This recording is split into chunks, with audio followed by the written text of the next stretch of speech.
SIR নিয়ে আজ supreme কোর্টে যে নির্দেশ, সেই নির্দেশকে রাজনৈতিক জয় হিসেবেই দেখছে রাজ্যের শাসক দল তৃণমূল কংগ্রেস।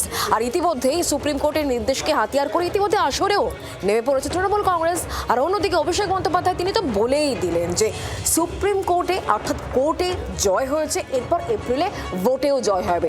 অভিষেক বন্দ্যোপাধ্যায় যখন এই কথা বলছেন তখন এসআইআর নিয়ে সুপ্রিম কোর্টের এই নির্দেশের পরিপ্রেক্ষিতে প্রতিক্রিয়া দিতে গিয়ে বিজেপি কিন্তু যথেষ্ট সাবধানী।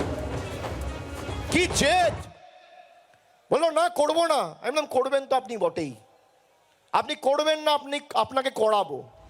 গত বছরের শেষ দিন দিল্লিতে অভিষেক বন্দ্যোপাধ্যায়ের নেতৃত্বে মুখ্য নির্বাচন কমিশনার জ্ঞানেশ কুমারের সঙ্গে দেখা করে তৃণমূলের প্রতিনিধি দল। বৈঠকে তথ্যগত অসঙ্গতি বা লজিক্যাল ডিসক্রিপেন্সির তালিকা প্রকাশের দাবি জানান দলের সর্বভারতীয় সাধারণ সম্পাদক। সেদিন তাঁদের দাবি মেনে নেয়নি জাতীয় নির্বাচন কমিশন। 3 সপ্তাহ পেরোতে না পেরোতেই বদলে গেল ছবিটা। তৃণমূলের করা মামলায় সোমবার কমিশনকে তথ্যগত অসঙ্গতির তালিকা প্রকাশের নির্দেশ দিল সুপ্রিম কোর্ট। সর্বোচ্চ আদালতের এই নির্দেশে স্বাভাবিকভাবেই রাজনৈতিক জয় দেখছে জোড়াফুল শিবির।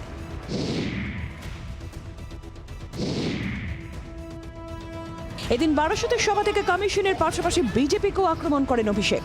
বিজেপি ভেবেছিল যারা এদের ভোট দেয় না, যারা এদের হারিয়েছে তাদের জব্দ করবে।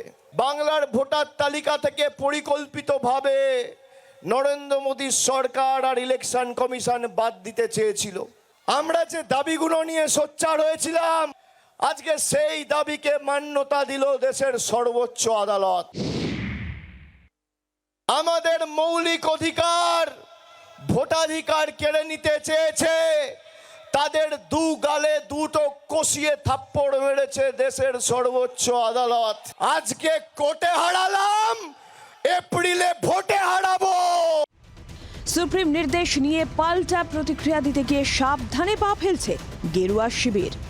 আজকে সুপ্রিম কোর্টের এই রায়কে আমরা স্বাগত জানাচ্ছি, কারণ সুপ্রিম কোর্টে যেটা প্রতিষ্ঠা পেয়েছে সেটা দেখা যাচ্ছে এক পিতার 100 ছেলে মেয়ে। কোথা থেকে আবার নতুন ধৃতরাষ্ট্র এসছে তাকে খুঁজে বার করাটা নির্বাচন কমিশনের দায়িত্বের মধ্যে পড়ে। ভোটার লিস্টের শুদ্ধিকরণ চলছে, এগুলো তো সামনে আসা দরকার এবং সবাই এগুলোকে স্বাগত জানাবে। এসআইআর নিয়ে শুরু থেকে অঙ্ক কষছিল বিজেপি। এদিন সুপ্রিম নির্দেশের পর কি অঙ্ক মেলানো কঠিন হয়ে গেল? ব্যুরো রিপোর্ট, জি 24 ঘন্টা। বাংলার আওয়াজ, বাঙালির আবেগ, জি 24 ঘন্টা।